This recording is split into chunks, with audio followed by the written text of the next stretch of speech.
ছোটোবেলায় হতে চেয়েছিলাম কি আর বড় হয়ে কি হলাম। তো ছোটোবেলায় অনেক পড়াশোনা করেছি, দীর্ঘদিন দীর্ঘ টাইম ধরে পড়াশোনা করেছি। তো অনেক পড়ালেখা করে আজকে আমি কোথায় আছি, কি করতেছি আসলে ভাবতে ভাবতে আমার দিন চলে যায়। তো এটা মনে পড়লে অনেক কষ্ট লাগে আসলে। তো সকালটা শুরু হয়ে গেলে, হ্যালো এভরিওয়ান, আসসালামু আলাইকুম। আপনার সাথে আজকে আমি কিছুটা কথা শেয়ার করব আমার জীবনের।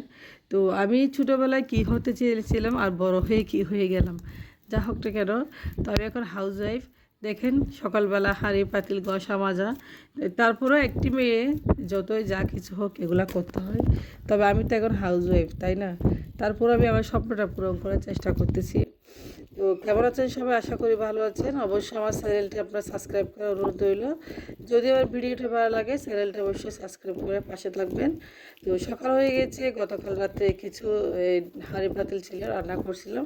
তো এগুলো ধোয়া হয় নাই, এগুলো এখন ধুয়ে নিচ্ছি। তো আমি একটু ভোরে উঠি দেখেন। আমার একটা অভ্যাস, আমি নামাজ পড়ে আলহামদুলিল্লাহ আমি 5টার দিকে উঠে যাই। তো মাঝে মাঝে এখন কারেন্টের প্রচুর ডিস্টার্ব, প্রচুর গরম পড়তেছে এখন। তো আরও ভোরে উঠে যাই, এই বিশেষ করে উঠে এগুলো কাজগুলো করে নিই, কারণ আমার হেল্পিং হ্যান্ড আছে সপ্তাহে একবার। তো রেগুলার হেল্পিং হ্যান্ড নেই, আমি রেগুলার হেল্পিং হ্যান্ড রাখি নাই, কারণ আমার এত কাজ নেই, আমি নিজে করে ফেলি। তো যেহেতু হেল্পিং হ্যান্ড সপ্তাহে একবার আসে, আমার অনেকটা কাজ সুবিধা হয়ে যায়। কারণ খালা আসলে হাঁড়ি পাতিল সব কিছু ঘষে মেজে দেয়, আমি এমনি ওগুলো মাজি না, হালা কালাই করে দেয়। যাই হোক, এখন আমি যেটা করতেছি, যেটা আপনার সাথে শেয়ার করবো আসলে। তো ছোটোবেলায় অনেক স্বপ্ন নিয়ে পড়াশোনা করতাম, কিন্তু সেই স্বপ্নটা পূরণ হয়নি। তবে সেই স্বপ্নটা একটু পূরণ করার চেষ্টা করতেছি। বিয়ের পরে আমার পড়াশোনা, আমার হাজব্যান্ড আমাকে পড়াশোনাটা করিয়েছে। তো ওরা একটা অবদান আছে আমার জীবনে, উনি আমাকে অনেক কষ্ট করে পড়াশোনা করেছে। তো আমিও মনোযোগী হয়েছিলাম বলে আমি এমএ পাসটা করলাম আলহামদুলিল্লাহ। তো এমএ পাস করে আমি বাসায় বসে আছি আসলে। তো কিছু করার নেই, বাচ্চাদের একটু দেখতে হচ্ছে, কারণ আমার আসলে মাও নেই, বাবাও নেই, শ্বশুর শাশুড়ি বলতেও নেই, কেউ নেই পাশে। সেই জন্য আমি বাসায় আসলে কিছু করতে পারতেছি না। বা তারপরেও আমি টুকিটাকি ইনকাম করি, আমার হাতের কতগুলো নাস্তা আমি বিভিন্ন দোকানে দিই, ফ্রোজেন নাস্তা, এগুলো দিয়ে আমি ইনকাম করে থাকি। তো এত পড়াশোনা করে আপনাদেরকে বলতেছি আসলে কিছু করার নেই, যখন বাচ্চাদের দেখায় কেউ নেই, কারণ ছেলে মেয়ে খুব ছোটো। তো আমার ছেলের জন্য সবাই অবশ্যই দোয়া করবেন। আমার ছেলেকে আমি অনেক কষ্ট করে আসলে বড় করছি, সেটা আপনাদের সাথে অন্য একদিন না হয় শেয়ার করব। হ্যাঁ, আজকে না, অন্য একদিন। তো এটা হচ্ছে প্রেশার কুকার, গতকাল রাত্রে আমি এটা দিয়ে একটু রান্না করছিলাম। তো জানি না আমার চুলা থেকে কালি উঠতেছে হঠাৎ করে। এখানে আমার বাসায় সিলিন্ডার, গ্যাস নেই। তো কালি ওঠার কারণে আমাকে একটু হাঁড়ি পাতিল ঘষা মাজা করতে হচ্ছে। সার্ফ এক্সেল বা হুইল করে দিয়ে জালি দিয়ে একটু মেজে নিচ্ছি। তো সকালবেলা উঠে আমার কাজ সেগুলো, রান্না বান্না ধোয়া মোছা আমি সকাল সকাল করে ফেলি। তো এদিকে আমি চলে যাচ্ছি রান্না, চুলাটা আমার কেমন জানি হয়ে গেছে। তো এদিকে চুলাটাও একটু মুছে নেব, চুলাটা একটু পরিষ্কার হয়ে গেছে, বুঝতেছি না আসলে। তো দেখেন কত পরিষ্কার হয়ে গেছে, খুব সুন্দর করে পরিষ্কার করে নিয়েছে একদম। তো প্রেশার কুকারটা আসলে আমি মাঝে মাঝে রান্না করি, মাঝে মাঝে কিছু সিদ্ধ করি, অনেক উপকার দেয় এই প্রেশার কুকার। যা হোক, এটা ব্যবহার করি না আসলে, অনেক দিন ছিল, পড়েছিল, তো এখন ব্যবহার করতেছি। তো এখন আলহামদুলিল্লাহ আমি আপনাদেরকে যেটা বলতে চাচ্ছি, এমএ পাসটা করলাম। তো এখন আমি ল পরীক্ষা দিয়েছি, এলএলবি ফাইনাল, ল কলেজ থেকে। যেটা আমার মায়ের স্বপ্ন ছিল, আমি অ্যাডভোকেট হব। তো আলহামদুলিল্লাহ পরীক্ষাটা দিয়েছি, এখন বাকি আল্লাহর হাতে। আপনারা দোয়া করবেন, সাথে থাকবেন। তো আপনারা দোয়া করলে ইনশাল্লাহ দোয়া কবুল হবে। মানুষের দোয়া তো মানুষের জন্য আসলে, তাই না? মানুষ মানুষের থেকে দোয়া ছাড়া আর কিছুই চায় না। তো আমার মনে একটা প্রশান্তি, আমি পড়াশোনাটা শেষ করতে পারছি, এটাই আমার কাছে অনেক কিছু। যদিও হাউস ওয়াইফ, তারপরেও মনের একটা শান্তি লাগে মাঝে মাঝে, যাই মধ্যে পড়াশোনাটা কমপ্লিট করছি, ভালো লাগে আমার কাছে। তো ওইদিকে রান্নাঘরে ধোয়া মোছা করে চলে যাচ্ছি আমি এদিকে কাজ করতে। তো কিছুটা কাপড় ওয়াশিং মেশিনে দিয়ে দেবো, অনেকগুলা কাপড় রয়ে গেছে, কাপড় ধুই নাই দু একদিন। তো আমার হাজব্যান্ড আমাকে আসলে কী জানি বলতেছে, ও হাসতেছি। তো কাপড়গুলো আমি ওয়াশিং মেশিনে দিয়েছি যে ধুবো, আর অল্প কাপড় ওখানে দিয়ে দিয়েছি ধোয়ার জন্য, এগুলো এখনও নিয়ে নেয়, বাকিটুকু রেখেছি। আর আমার সকালবেলা কাজ করতে একটু বেশি ভালো লাগে। অনেকে সকালবেলা ঘুম থেকে দেরিতে উঠে, কিন্তু আমি খুব ভোরে উঠি, এটা আমার একটা অভ্যাস। ভোরে বলতে অনেক ভোরে উঠে আসলে, আমি 5টার দিকে উঠে যাই। আমার ঘুমটা একদম হয় না 5টার পরে, আসলে এটা কেমন যেন একটা বদ অভ্যাস হয়ে গেছে মনে হয়, আমার মনে হয়। আমি একটু ঘুমাতে চাইলেও পাই না। যা হোক না কেন এটা আমার একটা অভ্যাস হয়ে গেছে। তো ঘর দুয়ার ক্লিন করে নিলাম, সোফার কাভারগুলো একটু পরিষ্কার করে নিলাম। দেখেন খাবারগুলো অনেক নোংরা হয়েছিল, এগুলো একদম একটু পরিষ্কার করে নিয়েছি গতকাল। আর এখন সুপার খাবারগুলো লাগিয়ে নিয়েছিলাম। দেখেন ময়লা হওয়ার জন্য সোফাগুলো অনেক ময়লা হয়ে যায়। তো খাবারগুলো আসলে অনেক পুরাতন হয়ে গেছে। তো একদিন ইনশাআল্লাহ সব কিছু চেঞ্জ করবো। আপনারা যদি সাথে থাকেন, পাশে থাকেন, আপনারা যদি ভালোবাসা দেন, তাহলে আমি ইনশাআল্লাহ সফলতার মুখ দেখবো, উপরে একটু উঠতে পারবো। তো অবশ্যই আপনারা ভালোবাসাটা দিবেন। আপনাদের সাথে প্রতিদিন আমার জীবনে সব কিছু শেয়ার করি। তো সব কাজকর্ম হয়ে গেছে, এখন আমি খাবো একটা জুস। সকালবেলা আমি একটা জুস খাই, যেটা দেখেন সাজনা পাতা বলে এটা। তো এটা আমার কাছে খুব বেশি ভালো লাগে। সাজনার ডাঁটা সবাই চেনেন, এটা হচ্ছে পাতা। তো পাতা ব্লেন্ড করে আমি জুসটা খাই, আমার কাছে অসম্ভব ভালো লাগে। দেখেন আমার হাজব্যান্ডও খাবে। এই সাজনা পাতার উপকার গুণাগুণ আপনাদের বলতে গেলে শেষ হবে না। আমার একটু গ্যাস্ট্রিক নেই আলহামদুলিল্লাহ। এই সাজনা পাতা আমি খাই রেগুলার, আমার গ্যাস্ট্রিক কোথাও উদা হয়ে গেছে, একটুও গ্যাস্ট্রিক নেই। তো যাদের গ্যাস প্রচুর পরিমাণে গ্যাস্ট্রিক আছে, ওরা চাইলে সাজনা পাতা খেয়ে ভেবে থাকতে পারেন। গ্যাস্ট্রিক ওষুধ অনেক খারাপ বর্তমান যুগে, গ্যাস্ট্রিক ওষুধ খাওয়া একদম নিষেধ, ডাক্তারও বলতেছে।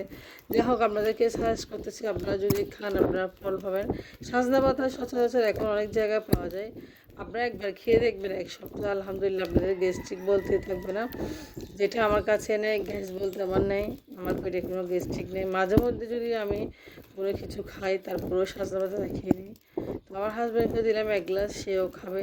সে আমি যাই খাই তাকে সেটাও খাওয়াই। যা হোক না কেন, সাজনা পাতা আপনার স্কিনকে অনেক সুন্দর রাখবে, টান টান রাখবে, মন মনের সাথে প্রফুল্ল রাখে, অনেক কাজ দেয় সাজনা পাতা, ডিপ্রেশন থেকে মুক্তি দেয়, এগুলো বলার বাইরে। তো আমরা এখন কী খাচ্ছি আপনারা দেখতে পাচ্ছেন, মনে হয় আমরা খাচ্ছি পান্তা ভাত। সকালবেলা প্রচুর গরম পড়তেছে, আমার হাজব্যান্ডকে আমি বলছি একটু পান্তা ভাত খাই, চলো দুজনে, মরিচ এবং মাংসের ঝোল, আলু আছে এগুলো দিয়ে। যা হোক, আমরা তো পান্তা ভাত এমনি খুবই কম খাই, আর খাইও না। তো মজা করে খাচ্ছে, একটু খুব ভালো লাগতেছে, দেশি কাঁচামরিচ একদম। তো কাঁচামরিচ দিয়ে দুজনে পান্তা খাচ্ছি।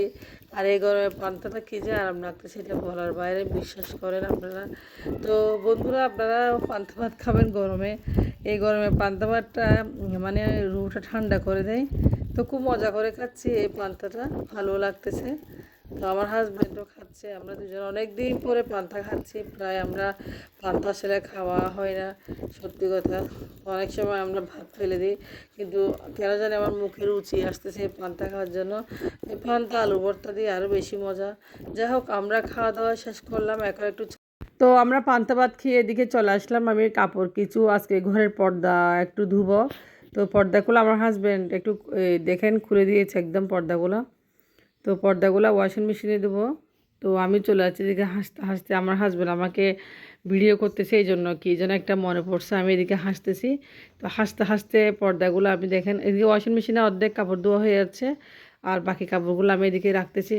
তো এদিকে দেখেন কত এলোমেলো হয়ে গেছে ঘরটা। আসলে সকাল হলে আমার সব কাজ করে ফেলতে ইচ্ছা করে, সারাদিন আমার আর কোনো কাজ থাকে না।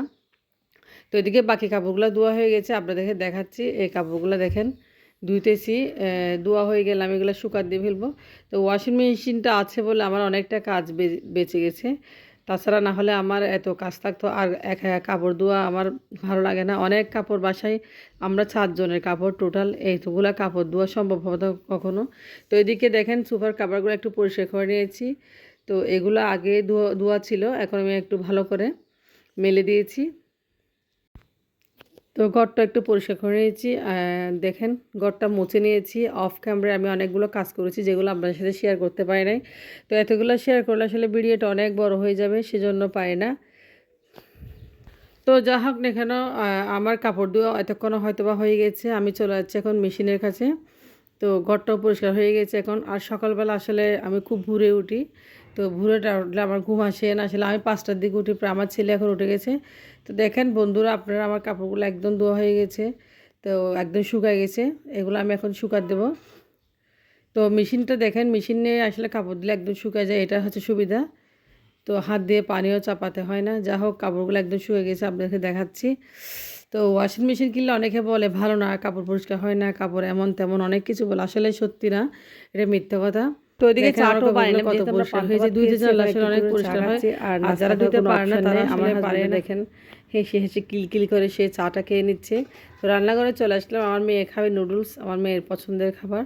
তো আমি আর একটু গুছিয়ে নিচ্ছি রান্নাঘরটা। তো মেয়েদের আসলে এগুলাই হচ্ছে কাজ। যা হোক, আজকে আপনার সাথে অনেক কিছু শেয়ার করেছি, আমি আমার জীবনের অনেক কিছু শেয়ার করেছি। সবাই দোয়া করবেন যেন আমার জীবনটা সামনের দিকে উন্নতির দিকে যায়, আমি যেন সফল হই। দেখেন নুডলসটা একদম পানি দিয়ে হালকা একটু সিদ্ধ করে ধুয়ে নিচ্ছি, আর ধুয়ে এগুলো ভেজে নেব। তো নুডলস খাওয়ার জন্য আমার মেয়ে একদম অপেক্ষা করে বসে আছে, সে অনেক পছন্দ করে নুডলস। তো বাসায় নুডলস কেউ খায় না আসলে, ও নুডলস খাওয়ার জন্য বসে থাকে। তো বাসায় নুডলস রান্না করা হয় না, এখানে নুডলস ভেজে নিচ্ছি। আজকে নুডলসটা একদম ঝাল ঝাল করে কাঁচামরিচ দিয়ে মেয়ের জন্য ডিম দিয়ে ভেজে নেব। মেয়ে তো সে মহা খুশি নুডলস খাওয়ার জন্য। দেখেন আমি ডিম একটা দিয়ে দিয়েছি, খুব সুন্দর করে নুডলসগুলো হয়ে যাচ্ছে এখন। তো এই নুডলস আমার মেয়ের জন্য ভেজে নিচ্ছি। তো সকালটা আমার কাটলো আজকে। তো বাকি ভিডিও আমি আপনাদের দেখাতে পারতেছি না, কারণ আজকে ভিডিওটা অনেক বড় হয়ে যাচ্ছে। তো আপনারা অবশ্যই আমাদের জন্য দোয়া করবেন, আর আমার ভিডিওগুলো অবশ্যই দেখবেন, আর ভালো লাগলে অবশ্যই সাবস্ক্রাইব করে পাশে থাকবেন। তো আপনারা ভালোবাসা দিলে আমরা ভালো থাকবো। তো আল্লাহ হাফেজ, আসসালামু আলাইকুম।